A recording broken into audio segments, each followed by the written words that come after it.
This is Warrior Sound Live. Here comes Curry. Step back off the dribble three. Are you kidding me? Here's Lawrence Scott. Thank you. With the NBA back, the games inside the bubble in Orlando, very compelling. And we're joined here by Tim Roye for a review of the first weekend back. Tim, your impressions as this race toward the playoffs heats up? Well, it's been very interesting. You would think the teams that don't have anything to play for would, kind of coast their way through. But I think their competitive instincts, kind of fire on different cylinders, and they rise to the occasion. Case in point, yesterday, Boston and Portland. It's a huge game for Portland. They made a great comeback in that game, and then wow, at the end, they just couldn't get it done. And if they could have won that game, they would be in the number 9 spot. But I'll get to that later. But overall, I think it's been pretty good. Most of the teams have come out and have a really good effort, I think. And what's interesting to me is that we've seen some lopsided scores, and I'm trying to figure out exactly what that means. And I think that part of it is that, say you play and you have a great win, okay, and then you get in the locker room, but it's not like a normal win. So because usually you get on a plane, you're with the guys, they're everybody's celebrating the win, having fun. Or you go home, you see your family and friends, and you celebrate that win and get that feeling. Instead, you go back to a hotel, and it's kind of claustrophobic, and I think the emotions of this during a pandemic, I don't think we've factored that in, and I think it's one reason we've seen some lopsided scores.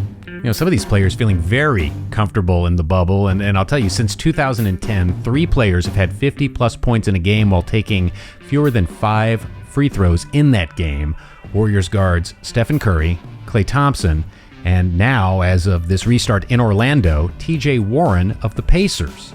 Warren for 3. 50 spot, give him a 50 spot right there, ladies and gentlemen. That's why the bench was up. How about that?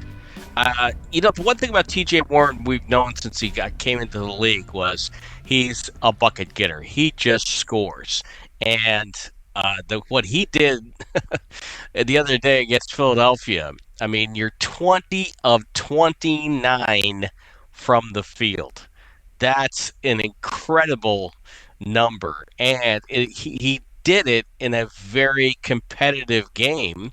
And it's a game that obviously the Sixers really wanted to get that game. Philadelphia's in a situation where, they're right there with Indiana. That was for the 5th spot, that game was. And so, to get it in a very competitive game, and, he's just you could put him out in a parking lot with a basket with no lights, and he's going to find a way to score.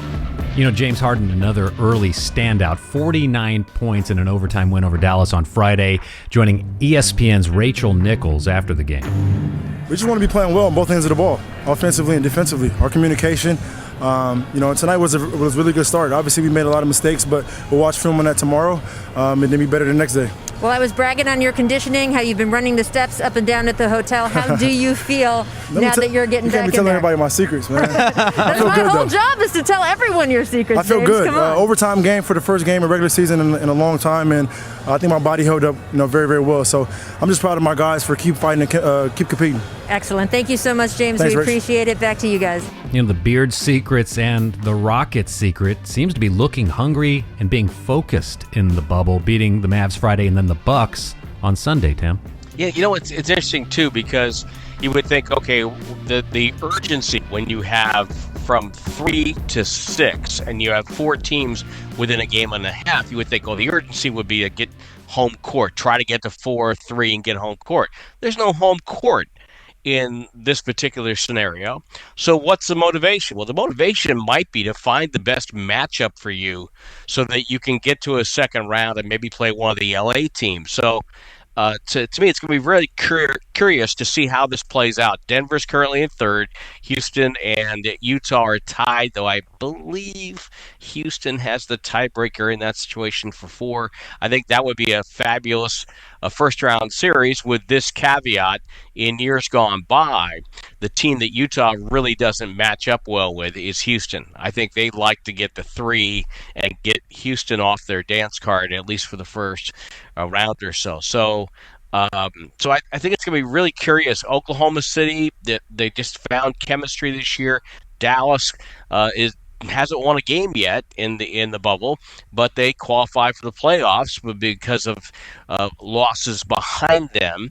And so, now as you look at the West, I think you're seeing, this Houston team that's playing small. I think they've got the good chemistry right now. Westbrook and Harden were really starting to figure it out in the latter stages of the regular season before the stoppage. So I don't know if I'd want to play Houston in a playoff series this year. Yeah, and as you said, it's the teams that are behind Dallas that really are the intrigue point in the Western Conference right now. Is Memphis, like Dallas, also, as we tape this, have not won a game inside the bubble yet. They've been close games and really compelling games in some of these cases. But I've got to say, this race for 8, or if it's a game that's the play-in with 9 and 8, do you see somebody other than Memphis facing the Lakers in the first round of the playoffs, or can Memphis hold this? Well, I look at a couple of things. One is that you look at the teams that you have 8, 9 through 13 all competing to try to get to 8 to 9 within 4 games. It looks like there's going to be a playing game no matter what happens.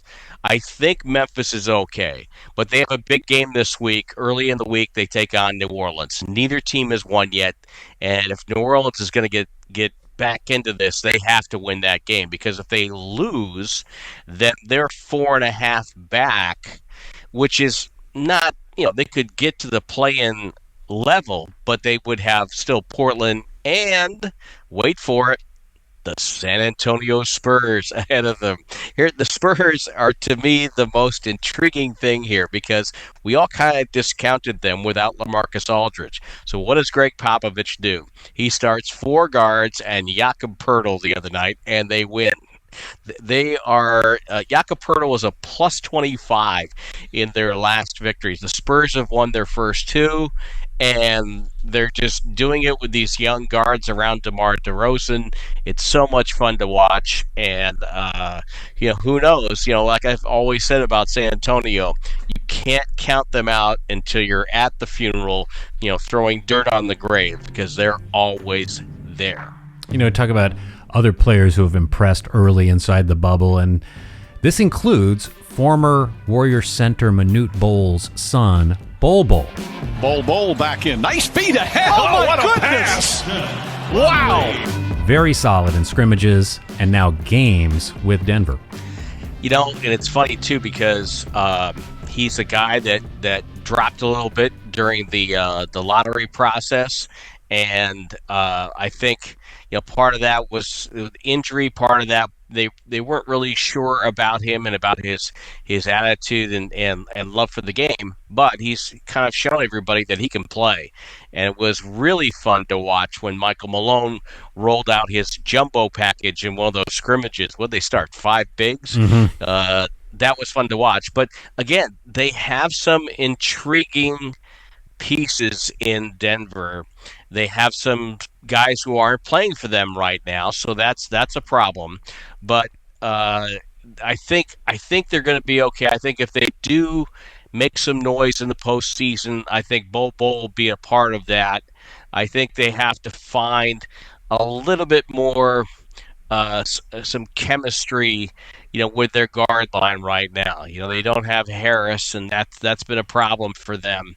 And the guy who could be their X factor is Michael Porter Jr. I think he's a player that, we know he's talented.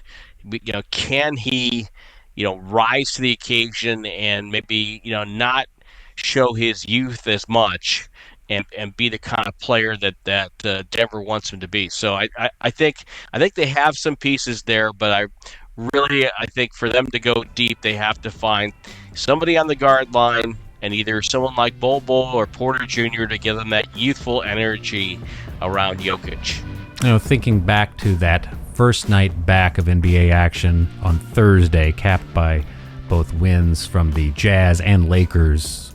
Really quite an emotional night, truth be told. I mean, great to see NBA basketball back again and all of the good that it represents. On the TNT postgame, LeBron James, just after the game, with Jared Greenberg, addressing just that.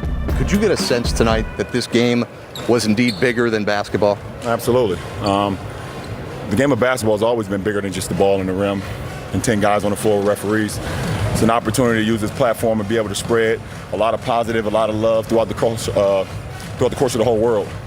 We understand what's going on in society right now, and we're using this NBA platform as the players, as the coaches, as organizations to continue to stand strong on that. So this is a good start. This is a good start tonight. It's great to have the NBA back, and I hope our fans are proud of us tonight. So many around the NBA have talked about what a special day it was. Earlier today, the funeral for John Lewis. You've mentioned how this is not a movement. How much progress do you think has been made with what the NBA and everyone around the NBA has done? There's been progress, but in the past when we've seen progress, we've let our foot off the gas a little bit. We can't do that. We want to continue to keep our foot on the gas, continue to push forward, continue to spread love throughout America. We're dealing with a lot of racism, a lot of social injustice, a lot of police brutality, not only in my neighborhoods, not only with black people, but with people of color, and it's something that we want to continue to have people's ears open to. And we have ears now, but we cannot stop with our foot on the gas as we've been doing over the last few months. I think when you look at a society and you look at the things that unite them. Sometimes it can be, whether it be, centuries gone by, maybe a love of the opera and the arts and things. And I think it all contributes to how a society comes together. And I think the NBA has a great role in that for a variety of reasons. The various platforms that the players and the league reach out and connect with other people on topics that are not about basketball. And let's face it, basketball is to me, it's one of the best examples of how working together you can have a greater sum. And isn't that a great message in today's world?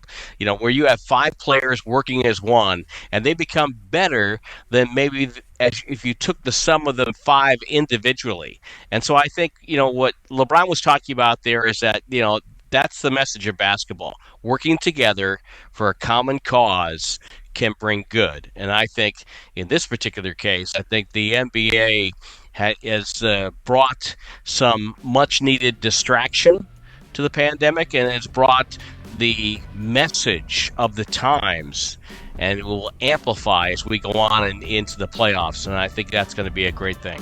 We love having these games back and love being able to talk to you about it all. For Tim Roye, I'm Lawrence Scott. This is Warriors Sound.